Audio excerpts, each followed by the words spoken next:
Basketball is my life. I have nothing else. This is incredible. This is the best Grateful I've ever heard. Shooters. That's what we do. Shooters, a basketball podcast. Let's go. Episode 15. Jack, how you doing? I'm doing great. It's a Monday, and we were actually just talking about before the episode start that we don't mind Mondays, Darren. So how was your Monday today? It was good. I feel like they get a bad rap for whatever reason. People are just like, it's going back to work. It's the start of a week, but you know, we're all about positive mindset here, and I don't actually mind them, to be honest. It kickstarts things off, and you can just dive into it. How was your Monday? It's good. Well, I tell you what, we're lucky that we both have jobs that we like. That's for sure. True. It makes a difference. My Monday was, yeah, it definitely does. My Monday was good. It was we had practice. I'm still not practicing a lot because of the toe, so I kind of go in, get some treatment, get some shots up. But the boys are running suicides today, man. They couldn't hit some targets on some shooting drills. And so I want to know, I was interested, how many teams are running suicides at this time of the year? Well, the Jackies are, and the boys are looking fit and strong. Of course the Jackies are. I'm not going to say I did, I know many probably drills that you guys do, but suicides are one that I remember from, good old, I don't know if it was high school days or just like basketball training days, but I remember suicides. Wow, do you want to explain what it is? Oh, I thought you were going to ask me to do one or something. No. What is it? It's all I know is something to do with running up and back. So you run up and touch the free throw line. You go back to the baseline. Is it then you keep going, or do you just keep it at the free throw line? Yeah, so you hit the free throw line, then baseline, and then you hit the half court, baseline, furthest free throw, baseline, full court, baseline, and then you're done. Okay. Is it you kind of trying to do it as a race almost, or is it just No, you get it done? Yeah. No, it's definitely a race. Like, Big Scotty there. Don't be last. Well, I tell you what, I'm always close to last. I'll be working hard, but my slow feet don't get me there. But no, it's good. The boys were looking quick. We have a close competition in ours because we've got three dudes that are elite athletes, quick. That was going to be my next question. Who's at the top? Yeah, so we got it's close, and there's never an outright winner, but we'd say it's either Matt Kenyon, Isaac White, or Jared Weeks. Okay, Weeksy. Yeah, Weeksy. Age is just a number. It is just a number because he'd be flying up and down the court. I promise you that. That's great, actually. Not to say that he's super old, but I'm sure he's one of the oldest on the team, but doesn't matter. He's still getting it done. Jump to something we were talking about last week a little bit, which was you one day filming the tennis, but you went to tennis. I've been a few times. So the first time was I was with Jess, my partner, and her friend. It felt like a while ago. But anyway, it was one with her, and then we went to a little work outing together, a little bonding trip on a Friday night. So it's always good when you get to hang out at a work, a bit like your camping thing, I guess, in a way, just doing things you wouldn't normally do with your colleagues and whatnot. So, and plus it was a good match what we saw, so that's a little extra bonus as well. Yeah, that's awesome. What do you think? We'll relate it back to basketball, but there's been a bit of controversy, a little bit of surrounding the tennis around their 4 a.m. endings. Oh, yes. Do you know much about it?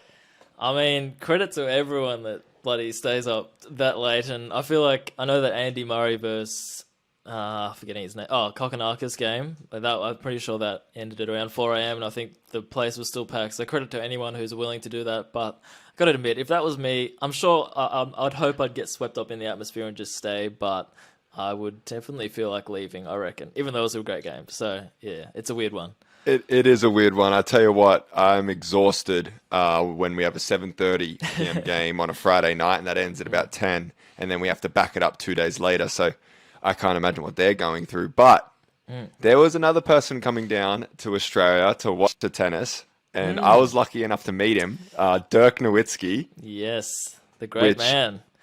100%, which people don't know is one of the greatest power forwards of all time.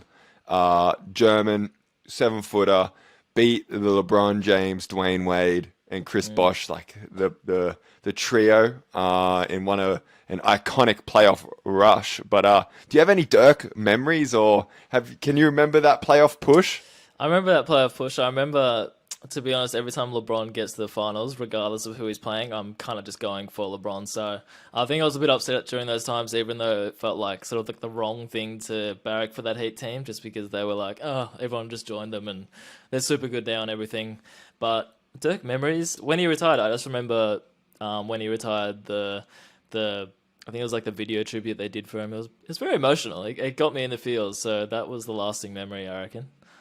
I love that. I love that. I love that you noticed the tribute video too, because hopefully one day you're making a tribute video of me, or okay. you're noticing the details that go into videos like that. What captures people's emotion. But I tell you what, I had to ask him a question because he was brought in around the team, and so I asked him. I said, "At what point in your career did coaches say the fadeaway was a bad shot?" Because personally, I love to shoot bad shots. So, coaches don't like the mid-range. They don't like the 1 foot fadeaways. But for me, it's my favorite shot. I love it more than anything. And his answer was pretty cool. He said when he started out in the NBA, at first it was just drives and threes. So he would spot up, he'd get the 3 ball off, and when they would shot fake, he would blow by the bigger guys, and he'd be able to, he was skilled enough to put it on the floor and get to the front of the rim. And it wasn't kind of until they started putting smaller guys on him that he started to develop the mid-range game, and then he just worked on it every single day. And the coaches saw him working on it every single day, so he earned their trust. The teammates saw him working on it every day, and then they started playing one-on-one, and he was scoring out of it. And then in practice, he consistently started scoring out of it. But it took him 3, 4, 5 years before he earned the trust to take his signature shot, which obviously now is the 1 foot fadeaway, which is famous for Dirk. So I still got some years of practicing, but it was cool hearing him tell the story about how he developed his 1 foot fadeaway. I'm pretty sure Dirk has that 1-footed fadeaway as a statue outside of the Dallas arena. So do you reckon one day outside the Jackies arena it'll be similar to yourself? Do you reckon you can get one up there? Oh, a statue's a big ask in Australia. But yeah, does anyone have a statue in Australia? I was just about to ask that. I'm like, does anyone actually have a statue in the NBL? Like, isn't there like Ricky Grace or something at Perth? I don't know if he does or something. Maybe I've heard people say Bryce Cotton needs one. I'm sure that's a very good question. People out there, can you tell us if someone has a statue in the NBL that we're missing out on? 100%. But I was gonna ask, tell us a bit about the Dirk experience. Did he just come down to training one afternoon or something and just hang around for a quick, I don't know, how long was he there for? So pretty much we always have the same morning routine. So we lift, and then we go watch video for an hour, and then we go down, we do like an hour of individual skill work. And in this skill work, we were just all working out, and in walked Dirk. So we kind of looked as that. Yeah, simple as that. We looked around like, what is going on? So he wanted to come down to Tassie because he eats all organic, and so there's some really cool organic food farms in Tassie. And then he wanted to see Mona and then catch up with Scott Roth as well because he coached him back in the day. So yeah, he just strolled in, kind of everyone slowly went up, introduced themselves, and then he got pulled in. His 2 kids were there. He talked to us all for a little bit. We asked some questions, and then he's probably there for about an hour, and then he bounced onto his plane and flew to Melbourne. Simple as that. I didn't know he'd come to Tassie, so credit to him because when Shaq was in town, he didn't do that. So he's got one up on the big fella. But that's cool, yeah. So you guys didn't actually know he was coming. He just rocked up. No, we had no idea, but we were talking about it the other day. He's probably the greatest basketball player to ever step foot in Tasmania. So that's a very good. Yeah, okay, yeah. That's not a bad little discussion, is it? Yeah, there you go. That's not bad. So another one. So you met Dirk. There's another thing that happened today that was pretty cool. The NBL launched Pride Round. So that is this round, round 17. Geez, the season's almost done. I feel like this season has flown. I don't know about you guys as players, but for me, I reckon it's gone super quick. But yeah, Pride Round was announced. That was cool. Did a little press conference and some photos at the office today. But yeah, another cool initiative by the league. A few other leagues around the world do it, but yeah, it's just one of those things that get together and celebrate the same thing, and yeah, it would be cool to see it happen. 100%. It's all about positivity, kindness, spreading as much of that joy as you possibly can, and bringing awareness to all those things, and then another reason for some cool jerseys. Yeah, true. That's true. The NBL loves some new jerseys. That's for sure. I saw you guys launch those teal ones. You gave the scoop on. I don't know if we worked out whether that was you dropping news when you announced them, but hey, I saw a photo of them and they're pretty cool. Something different for Tassie. Yes, sure. Something obviously it's completely teal coloured. It'll be a really special night, for ovarian cancer and raising as much funds for that as we possibly can. And yeah, just as we said before, it's just another opportunity for sport to bring people together, bring awareness to something that that needs some awareness, spread some positivity, raise some money, and do some good stuff in the community. Yeah, for sure, for sure. All right, Jack, hype someone up. Who have you got? Okay. Straight into it. Yep, I've got No it. This mucking person around. deserves No it, mucking man. around. This person deserves it. I want to give him to both, but I'm really going to go Brady Manick, man. Yep. Like, okay. I really want to give him a shout out because sometimes people don't realize, and for people not listening, that's the Perth import, their power forward. He had a big name coming into the NBL, young fella, 23, 22, straight out of college, North Carolina. But becoming a pro is very different. It's a bigger step up than people realize, and it doesn't matter what program you go to, what level of basketball you play. It can be challenging. Away from home, different country. America and Australia is very different places to live. Culturally, people talk different. They expect different things. Norms are different. And then you go into a league that's extremely physical in a place that's hard to play because there's a lot of pressure. And I tell you what, he's gotten better every single week. And right now, they're rolling, and he's a very, very important part of it. And he's going to have a long, awesome career, whether it's in the NBL, in Europe, in the NBA. And he's done a great job this season. Yeah, I like that one because it's especially hard, like all the things you just mentioned. And then add on top of that, like he had a pretty slow start. And then, of course, being an import, everyone just kind of focuses on you and kind of puts even more pressure on yourself because as an import in Australia, you're essentially, people look at you to be like one of the main guys on the team. And I really enjoyed that patch of games, especially where he put together, he was just consistent. And it was like cool to see because, yeah, as you said, he came from North Carolina. He's kind of like that cult figure type. Yeah, he's been key for them, hasn't he? 100%, 100%. Who have you got for this week's Hype 'em Up? Well, mine was good because there was someone I had in mind from basically, I'm pretty sure it was like the day after we recorded our last episode, and I'm like, yep, I'm going to talk about this guy. And then he got overtaken around maybe like 2 days ago. So I'm hyping up Alan Williams because I logged on. I didn't catch the game on Sunday, I believe it was yesterday. I didn't catch the game where Phoenix beat Perth, but for anyone who doesn't know, it was basically like a must-win for Phoenix, and they got the job done over Perth. And I logged on and looked at the box score, and he had 27 points, 14 rebounds, and 6 assists, and I was like, okay, he's got it covered. So shout out to him. They call him Big Sauce. I don't actually know why they call him Big Sauce, but he got the job done. And that's a very impressive stat line. I like the 6 dimes from the big fella as well. Must win, as I said. So shout out to him. Yeah, 100%. He's been playing great. He's a physical beast, brings the energy. I'm going to fly you into a random question. He's also done a good job on the commentary, and he's been one of the guys that have jumped on it. How have you found the overall experience of players commentating? I think we've talked about this a little bit before, but now it's settled into the season, and we've had multiple times players commentating. How have you found it? I think it's cool. I think it's a bit difficult because obviously the studio we do the commentary out of is Melbourne based, so they've only got I think four players in total: Ryan Brockhoff, Mitch Creek, Alan Williams, and Xavier Rattan-Mays to jump in. But I think it's kind of cool. Like it adds a different element. Everyone does it a different way. But have you been jealous at all about the Melbourne boys? Like if you were based in Melbourne, would you want to jump in and give it a go?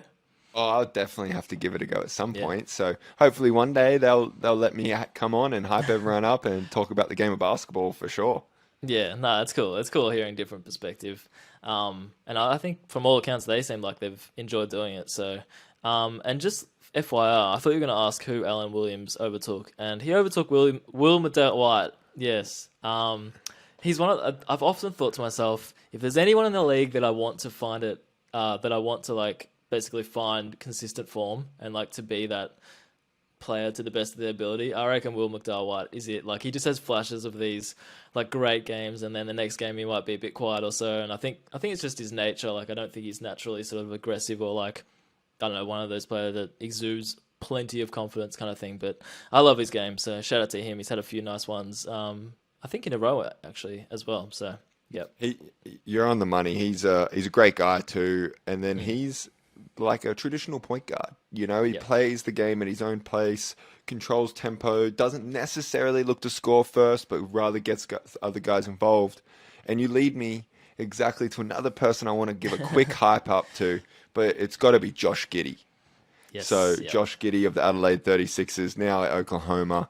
Andrew Bogut put out a tweet the other day saying, right now, he is the best Australian basketball player in the world. Do you agree with that tweet? I think it'd be hard not to, right? Yeah, I think it's. I thought you were going to point out. I think he put out another tweet. Actually, no, it wasn't Bogut, but someone put out a tweet that Giddy is still such and such days away from being able to legally drink in America. So that puts it into perspective how young he is as well. But yeah, I think you'd have to be at the moment the best Aussie. Yeah, what do you reckon? I 100% agree. I mean, he's playing at a high level. Last month, he's been averaging 20 points a game, rebounding, passing, dominating TikTok. He's doing it all, and the people love him. And it's an exciting time for the young fella.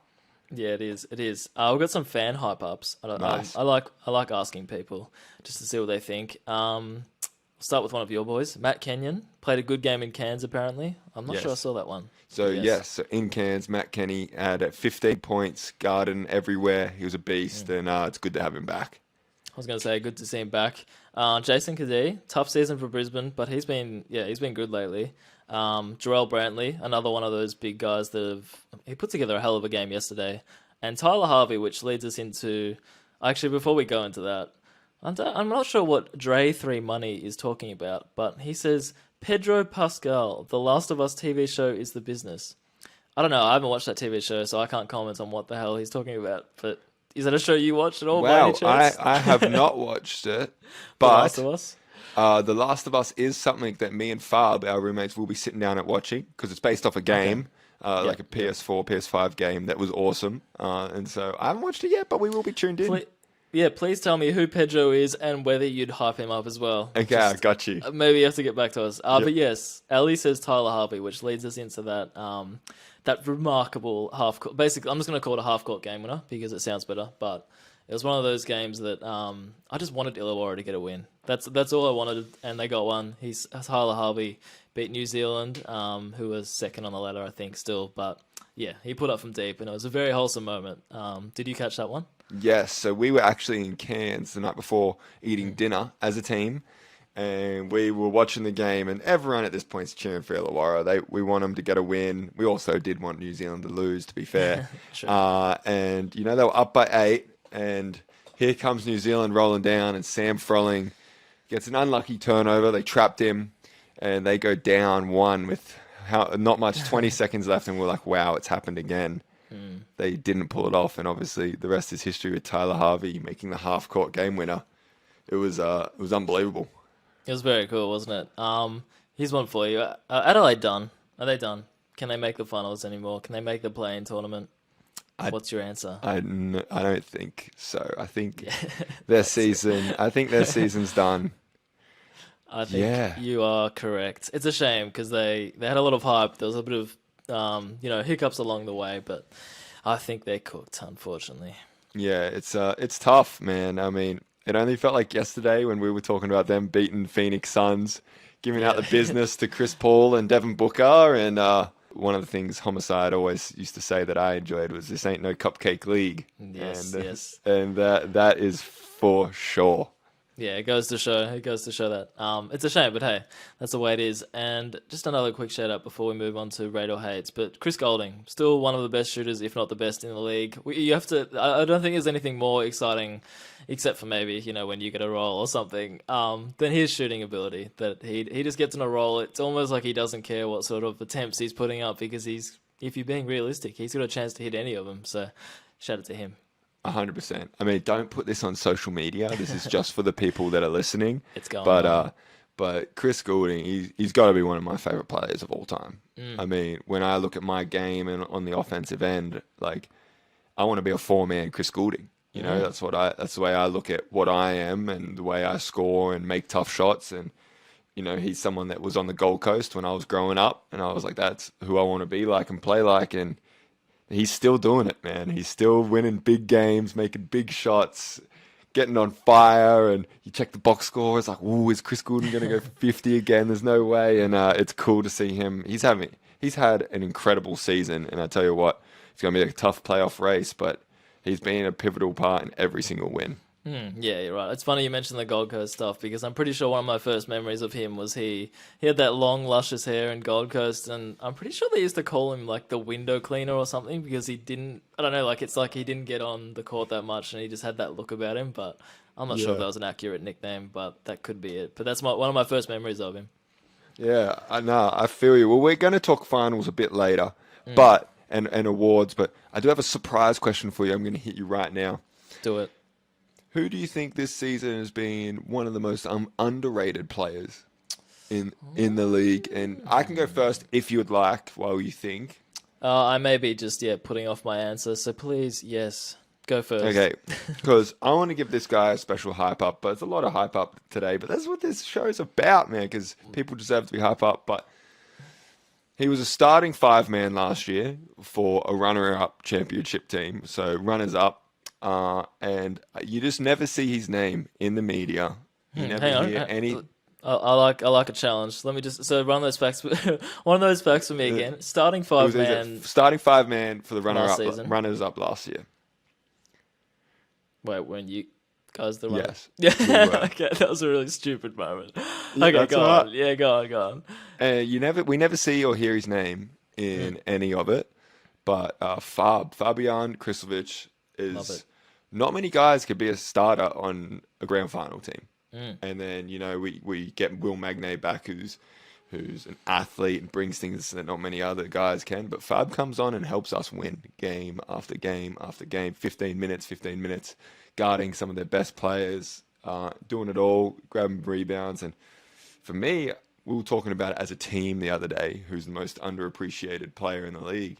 And for me, it's got to be Fab. Obviously, there's some bias, but he's having another great year, and it's exciting to see someone that's name is never talked about or mentioned. No, I really like that because I feel like he's one of those types that come the play-in. I'm going to say you guys will make it from now. I reckon during those sort of finals type playoff moments, those are the times you kind of get an appreciation for those type of players, I reckon. So you should have knocked on the door then and brought him in when you were hyping him up. See what he had to say to you. I'm still whirling and dealing on my answer for you. This is a tough one. You put me on the spot here. How about I ponder on it a bit just as we go through the rest of the podcast, and I promise you I'll give you a name by the end of it. That's what I like to hear. That sounds good. Yeah, right. Take us into the next section. Rate or hate? Rate or hate? Great question. I hate it, man. I hate it. Right. That's not what this segment is called. I've got a few statements, rate or hate style. I love it. I'm going to go first. So this one, we'll go back to basketball soon, but it's the Australian Open time, so I got to throw another tennis question in, and it relates back to what you were saying earlier. So tennis matches should be shorter. Wow. Rate or hate that statement? I do love tennis as a sport. So you'd say maybe everyone goes to female, which is best of 3, would stop people going from 4 a.m. I don't hate it. I like it. I like the thought of it. I think an hour and a half is a good amount of time to watch sport. So I like it. I rate it. What about yourself? You rate it? See, originally when I thought of this, I'm like, you know what? I reckon I'm onto something here. But then I completely backflipped. I hate it. I hate it. Why do you hate it? I just think it's like if you added, those people that say to the NBA or in basketball in general, hey, let's add a 4-point line. I reckon it just sort of takes away from the tradition of it. And yes, 4 hours for sport is a very long time, but I think it kind of just, it is how it is now. And I feel like that kind of, it's the beauty of it. Like if you start at the start of a game, like you're watching it or you're at the event and you last those 3 to 4 hours and you get to the end of it, you feel like you've been on a journey with them. So I just feel like it's, you're part of it together. It's part of the sport now. So don't change it. Don't change it. I love that. I like, especially that's obviously come from experience of going and watching it as well. Yeah, that's true actually. Yeah. Tiafo, which is a American guy, he was playing Karen somebody. I don't know. It was a very good game, but yeah, it went for a long time. But you felt like you were part of it, and yeah, that's just part of it. No, epic. Hit me with all your rate and hates, I reckon, in a row. All right, let's do it. You've always got good ones locked away. This relates. We're just in sync today. Perth go as far as Tashawn Thomas and Brady Manick will take them. Wow. Well, there you go. We've led these in perfectly today. Yep.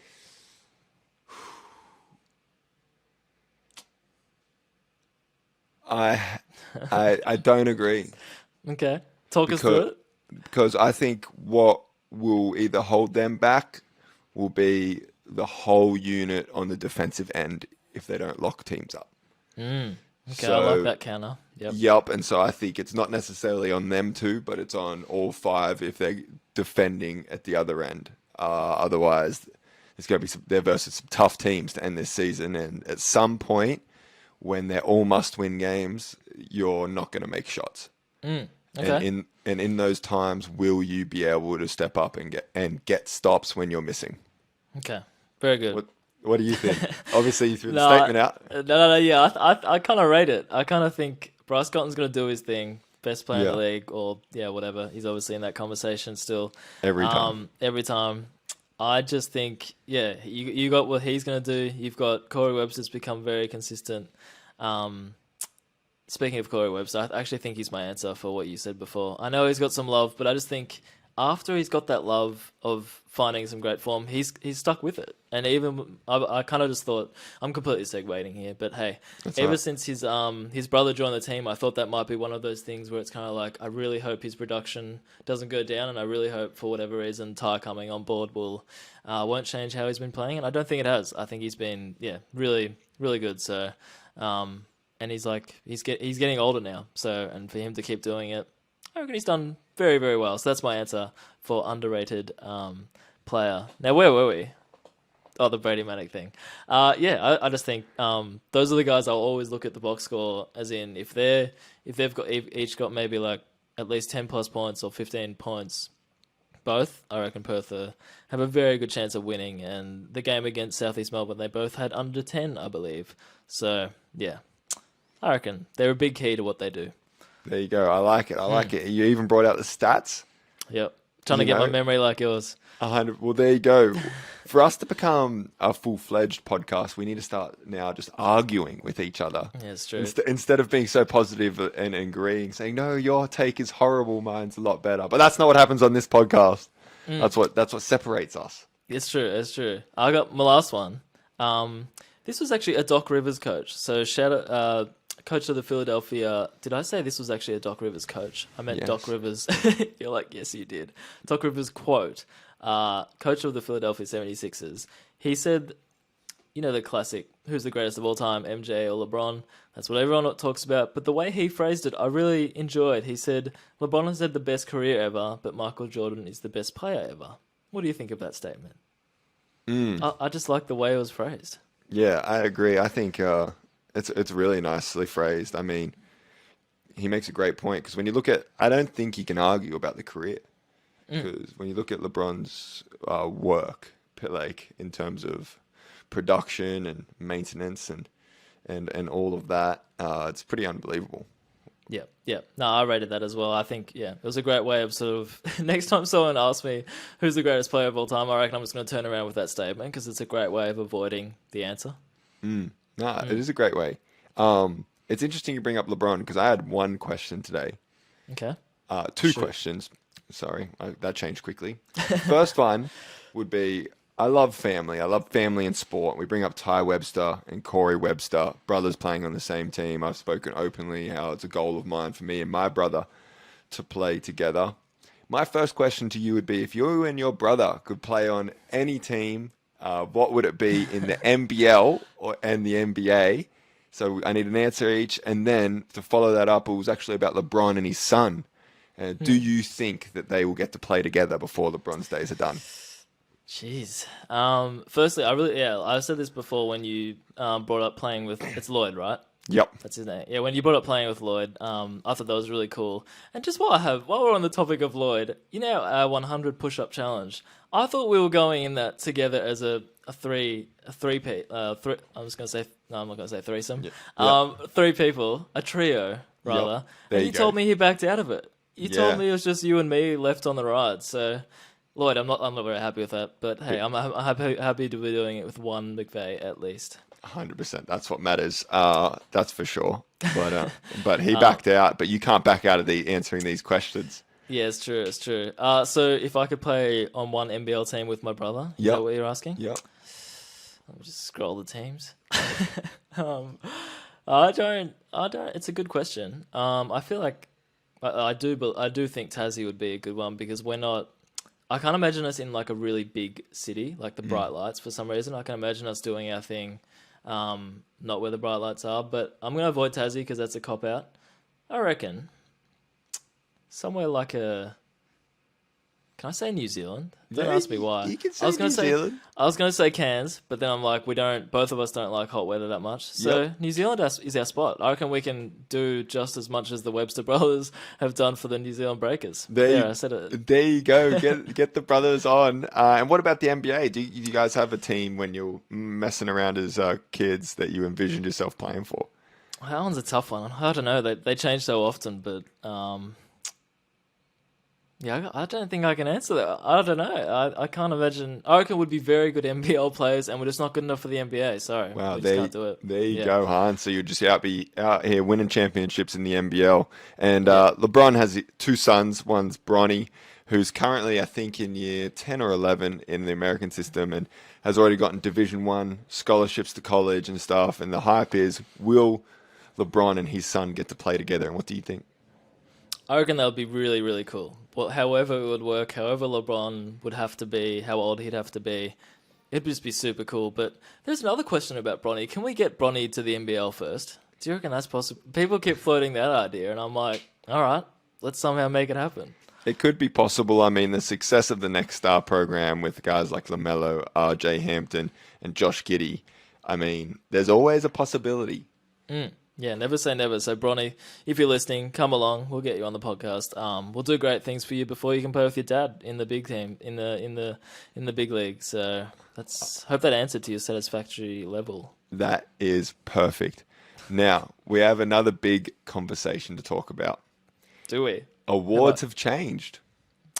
Yes. I was just before you go on and explain what it was, I was sitting on this last week and I wasn't sure whether to bring it up because I wasn't sure when it was going to be public. So it's public now. Take it away. There you go. Darren had the inside scoop, but didn't share it with either of us, the listeners and Jack McVeigh, so we should both be offended at the same time. Sorry, guys. Sorry. So they've changed the Rookie of the Year award. It is now called the Next Gen Award. Next generation. Yep. Yep, and the Next Generation Award. So it will be anyone under the age of 25 can receive this award for being pretty much the best player of the next generation instead of a Rookie of the Year. And they most likely changed this because it was hard to clarify exactly what the Rookie of the Year was. Could it be imports out of America? Could it be guys that are development players who have been playing in the league, guys that have been playing in Europe but come over and it's their first NBL year? So there wasn't a lot of clarification of what the Rookie of the Year award was. So they've turned it into the Next Gen award. How do you feel about it? I really like it. I just think it makes it super clear. Like if you are under 25 at that certain date, then you can win the award. So I think I really like it just because it makes it super clear for anyone to understand. And I've just Googled that you're 26 years old, so you don't make the cut, unfortunately. What do you think of it? What do you think of it? I really like it. Yeah. I like it a lot. It simplifies it. Before the week was announced, we were having a laugh with Shawnee McDonald because obviously he's a DP this year that plays every single game, a DP next year. And we're joking about like, hey, imagine if like he went crazy in the grand final and got finals MVP and then won Rookie of the Year next year. Like it wouldn't make any sense. And then so they've come out with the change. And overall, I think it just clears it up, makes it easier. And who do you think's going to win it this year? Oh, geez. Well, I think Sam Wardenberg from Cairns had it sort of in the bag from the last criteria. But now Yes. guys like Sam Froling is up for the running. I feel like they'd be the main two that I can think Will. of. Yep.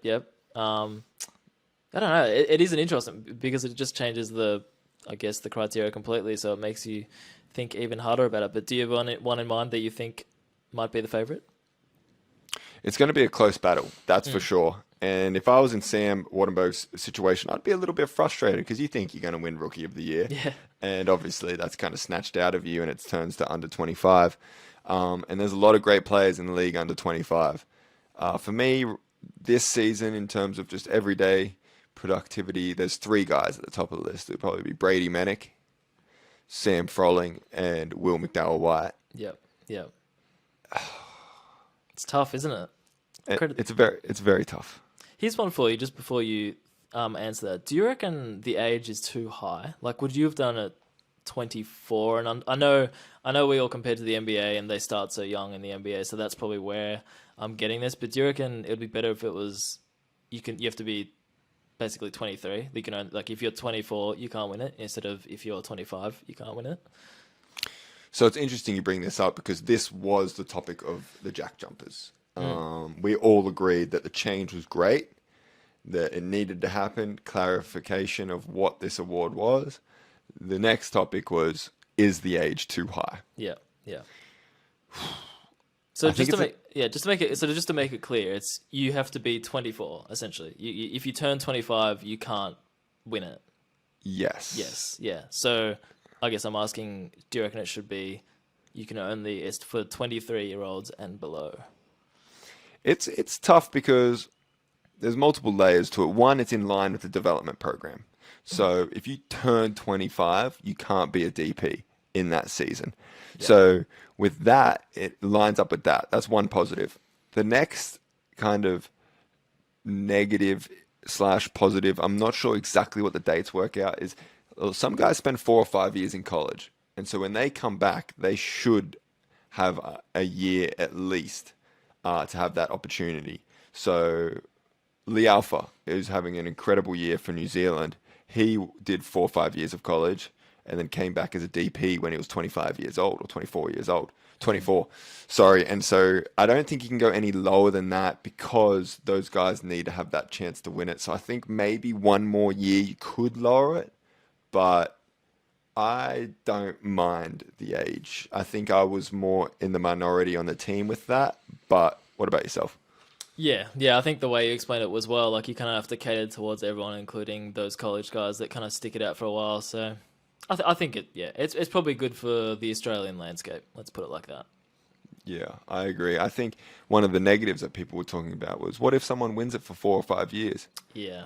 And then my response to that is, this league's going to continue to go strong. Step forward, step forward, step forward. How cool would it be for those guys that are worthy of it for 3 or 4 or 5 years, when in 30 years you can look back and say, hey, these guys won it 3 times and then went on to be MVP. What a great career. And I just don't think it'll be looked at as a negative when that changes. It's only adding kind of some plaques to some guys that deserve it. Yeah, I think so. And it's kind of like people always ask a question like, who's the best young talent in the league? And this is kind of like a way to be like, well, hang on a minute, that guy's the cream of the crop. Like, he's clearly at the top. So it'll be interesting. But I think overall, good move by the NBL. I agree. Should we do the predictions now, or should we save them for next episode? For all awards? All awards next episode can be our prediction episode. Let's do it. That's much better, because otherwise I'm going to come at you with just some obvious answers or some easy answers. I'll think about it properly and we'll come back. I like it. So next week, when you guys are listening to us, we're going to have our first team, our second team. Oh, okay. Yep, MVP, Defensive Player of the Year, Sixth Man of the Year, and Coach of the Year. We're going to have our awards ready to discuss them. And it looks like we just planned our next week's podcast. Great. That's great. Hey, speaking of, are you going to be at the MVP night? Have you been told about that yet? This is breaking news, because I haven't been told about anything yet. Well, never mind. But nah. MVP night. I'm not 100% sure on the details as per players, so maybe I should not be saying anything. But hey, I think players are going to be there, so you might maybe just ask whoever's in charge down there to get an invite. We can do a live shooters pod at the awards. Who cares about MVP? 100%. Well, maybe we could set up in the back, get our own table, when we can talk. We can commentate the MVP awards on the Shooters Pod Instagram. That would actually, just like have a rotating guest as well. Like whoever's walking around that feels like jumping in the hot seat and chatting for a bit. It would be nice, wouldn't it? It would be. Now we're big thinking on this episode. Let's wrap it up. But we always got to finish with something we're grateful for. What have you got for us? Wow, this is a negative space. I'm just going to start chucking up random things I'm grateful for. This is incredible. This is the best grateful for I've ever heard. I've got a different one this week, but I like it because Rayjon Tucker is my grateful for, but it's not about his on-court stuff. It's about his off-court. So shout out to Annalie Maley's podcast, Under the Service. We had him on that with her, and they were great. He was great. He said that was his first ever episode of recording a podcast, and he killed it. And then we recorded another thing with him, which is what made me sort of say this. It's a new YouTube channel we're doing called Hoopin'. It's kind of aimed at a younger audience with Finesse Main on TikTok and Instagram, if anyone knows that name. He's pretty big. He always gets swarmed by crowds at the NBL. And we filmed an episode with Rayjon the other week, which was really cool. And he just kind of completely ran with it. Really cool to see an athlete kind of just own that space and understand what the type of content is. And he was just really good. He had fun with it. He did everything we asked with a smile on his face, and he genuinely seemed to enjoy it as much as everyone else did. So if every athlete was as good to work with like that, it would be super easy and some super cool things to sort of happening in that space. That's super cool. I got some quick follow-up questions. So it's going to be Hoopin'. It's officially with the NBL. Yes. Yep. And this is one of your new projects or something you're working on, and you'll be kind of in charge of. What's your role in this new project? So Hoopin' on YouTube is it again. So we've released around 4 episodes now. So all of them I've filmed and edited. Actually, there's 1 or 2 I didn't edit, but everything I've filmed there. And pretty much my role is to help one of our other guys, a few of our other team members, to sort of work with Jaden is his name, not the Finesse Main, but call him whatever you want. Just work with him on the content and other stuff we can do, and go out, shoot it, edit it, upload it to YouTube and Instagram and all that fun stuff. So that's my role. But I got on a rant there, so that's awesome. Get all the details. Yeah, that's awesome, and it's targeted at younger kids. Yeah, younger audiences. Yeah. Yeah, nice. That's awesome. That's cool to hear. Cool. I like hearing when you're working on new projects, man. So make sure you bring those up in the starting intro. True. But Rayjon, just a great guy to work with, and so completely opposite off the court as well. Yeah, nice. That is cool. It's always fun when you get to see an athlete's 2 personas. Sometimes they have an on-court persona, and then they have an off-court persona, and they can be vastly different. Yeah, I mean, even he said, he's like, people probably look at me and think I'm really arrogant and stuff, and then on the court he's just like some laid-back, super chill guy. So you can never judge a book from its cover, as they say. What are you grateful for this week? Mine's a bit of a different one, but you had me thinking last week. But this week it's going to be the score bench. Man, without them, we couldn't play the game we play. Obviously we focus a lot on the refs and what's going on, but how often have we complained about a score bench mistake? It's true. Now, let me tell you, a lot of times people don't talk about people when they're doing their jobs and when doing it well. And people talk about people when they're not doing something well because it's very noticeable. But in our league, there's no mistakes. The score bench is always going well, and the stats are always on point. So shout out to all of them for giving up Christmas days, weekends. They're putting in the grind like we are, and we couldn't play the game we love without them. Yeah, I like that because did I spark this with my operations scheduling chat last week? Yes, sir, you did. So you had me thinking about all the people that are involved in obviously being able to play the game we love. No, it's true. It's true. Yeah, because it's like you said, it's exactly right. Like as soon as there's a stuff up, people will say something. But if people do their job well, no one's really going to say like, "Hey, how about those scorers tonight? They killed it." It's not something that would typically come out, would it? Is it? 100%. So I got to make sure I start thanking them after games because I usually say what's up before the game, but sometimes I get caught up in the end and don't say thank you, which is pretty rude of me. No, I'm sure they forgive you. Hey, I put out some questions to the fans just to ask us quickly today. Perfect. This one's aimed at you. It's not going to answer to me. I can't answer this one for you. But Miss Callie Reed, music at the games, does it hype you up? Do you notice what's playing? And is it ever a distraction? So it must be music pre-game, I assume. Well, actually, it would be during the game During as well, game too. During the game, don't hear it at all. You would never notice on the court when music is being played. And then pre-game, I'm pretty relaxed. If it's some cool music, I'll vibe to it, get some dance moves in, have a little boogie, and it'll help me relax and stay calm. But during games, I don't notice it at all. What about yourself? You shoot, you're performing. Do you notice the music? I think the only time I ever notice it is like when it's vastly different in arenas. Like whenever there's a Southeast Melbourne game, they've got that like the band playing. That it's very like a college atmosphere. So I definitely notice them. They're very loud when you're close to them. But it's a cool scene, a cool environment. A follow up question to that: does floor announcers ever bother you? Do you notice them ever talking? None besides one. When they're kind of doing their thing and the game's flowing, you don't hear it at all. Yeah, that's cool. I think the New Zealand general manager is actually their floor announcer as well. Yes, he is. Shout out Simon Edwards. I've worked with him a bit in the past, so he's doing a good job. I like seeing him running around in his different jerseys and yelling out stuff to the crowd. A man of many talents, clearly. No, that's epic. That's a great shout out. Any other questions? Two more. One's a very lighthearted one. Egg on a burger? Question mark. Wow. Yes. Yeah, I don't mind it. It's a bit messy, but Yeah. when you're feeling it, you're feeling it. Yep. Our favourite supporter of the podcast, Jess Radford. This is a good one to end the podcast on. What's your favourite thing been since starting the podcast? Wow. You can go first. For me, it had to be the Darren interview.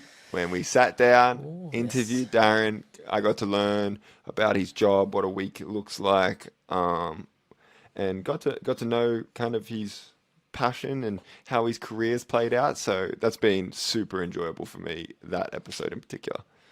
I like how you went to a specific sort of time on the podcast. I was just going to go in general, but I'm trying to think about a specific time now. But I just think one thing, like we always say how it's cool that we're actually doing this and cool that we're getting to know each other as well. But I think just I'm going to say growth in podcasting, because I feel like early days were a bit shaky.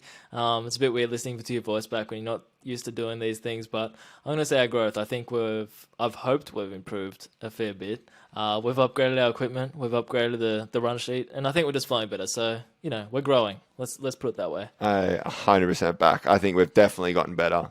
No doubt, bouncing off each other and individually. So I hope you guys notice that too, because we're still having a great time, and this thing is not slowing down. I can promise you guys that. Beautifully said. Anything else before we leave? Nah, I just can't wait to hear your outro, and appreciate everyone for tuning in. My outro is nothing special because I gotta do another 70 push-ups before the night ends. So thanks for that challenge. I've only done 30. Here we go. Done. I've knocked out 80, so I've only got 20 to go.